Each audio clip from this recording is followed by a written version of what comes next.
The tortured souls cried out in agony as the flames mounted higher and higher. Burn, witch, burn, witch, burn, burn, burn. Dig that crazy beat. Hey kids, you like... I keep hitting the table. Hey kids, you like creepy gothic horror shot in black and white and set in small town American towns that are one like bulldozer away from being the Dogville set? Well, boy, have I got a movie for you. It's the British lensed, but sometimes American accented 1960 film, The City of the Living Dead. The City of the Dead, directed by John Llewellyn Moxey, a director who was shockingly locked into TV work for most of his career, despite this thing being pretty freaking baller. It also stars the one, the only, the greatest octogenarian heavy metal god of all time, Christopher Lee, in a quickly shot but highly memorable role as a definitely not a bad guy, and Sword of Sherwood Forest's very own Dennis Lotus as Dick. Now, Dick, come on, Dick. Dick. Yummy. Did you ever meet a witch, Driscoll? So yeah, this is the second film I've watched for my Halloween season Super Scary Movie Challenge, and you know, so far so good. There's something evil about the village. That on certain nights, the inhabitants leave the streets, close their doors, and stay behind them. That on these nights, the dead come to life.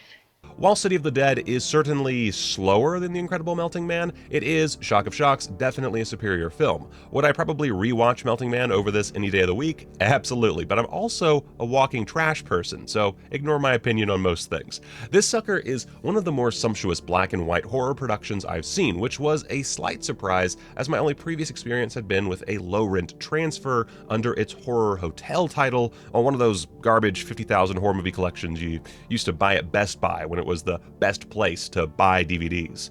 The people are creatures of the devil. They know no other god. Plot-wise, this is no zombie film despite its title, and instead focuses on a foggy little town trapped in time after the residents burned the witch Elizabeth Selwyn at the stake. Which I always find fascinating in movies like this. The villagers are portrayed as villainous for their actions, but it turns out that they're totally right, and Miss Selwyn and her lover boy are in fact evil Satan worshippers. Which, you know, considering the actual people brutally murdered over religious fanaticism back in those far-off yesteryears, not the best look. But hey, if it gives me quality entertainment, then I'll take all the exploitation of real human suffering that'll fill my gullet. Delicious. This flick also, minor spoiler here, pulls a Psycho before there was a Psycho, which is always rad to hear about, mostly so I can go to a special screening of the Hitchcock classic at the New Bev or whatever, and loudly exclaim to my wife that actually, City of the Dead did it first. Then I can turn my head to the audience, Linda Blair style, and be all like, "Suck my butt, nerds!"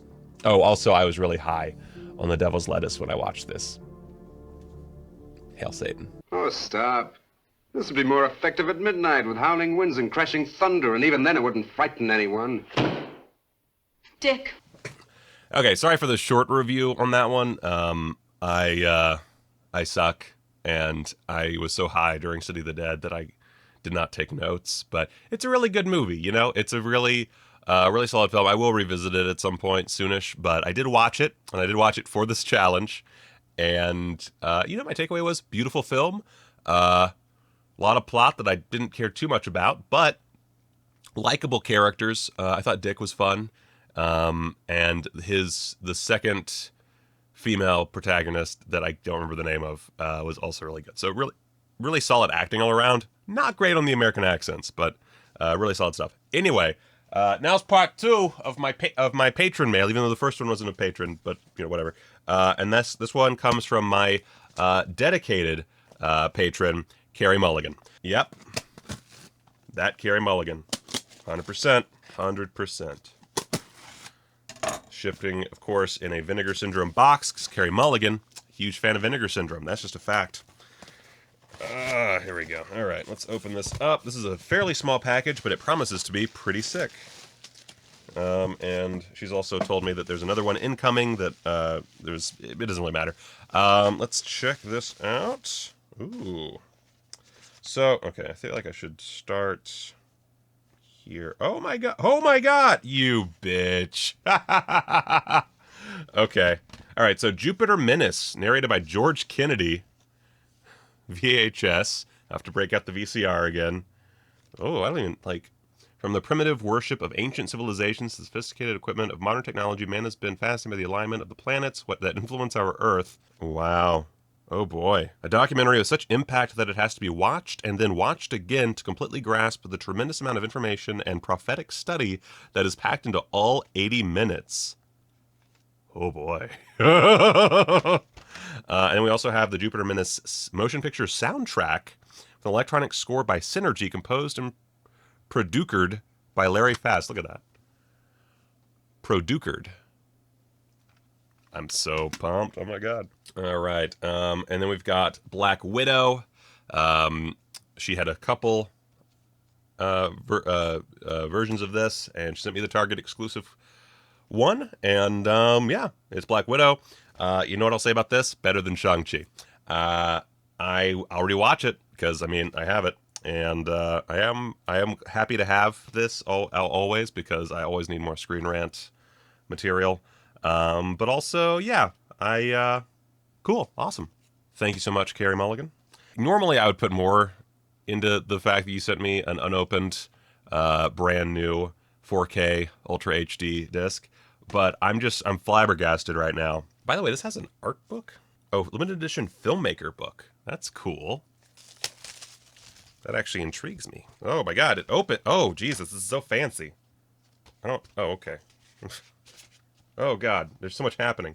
Okay, that's not as cool as I thought it would be, but it's got some, like, behind the scenes photos and stuff about people, which is cool. I was a little. I'm so spoiled by boutiques that I was like, oh, the filmmaker's book. It's all right, but that's a cool package. I can't get this back in.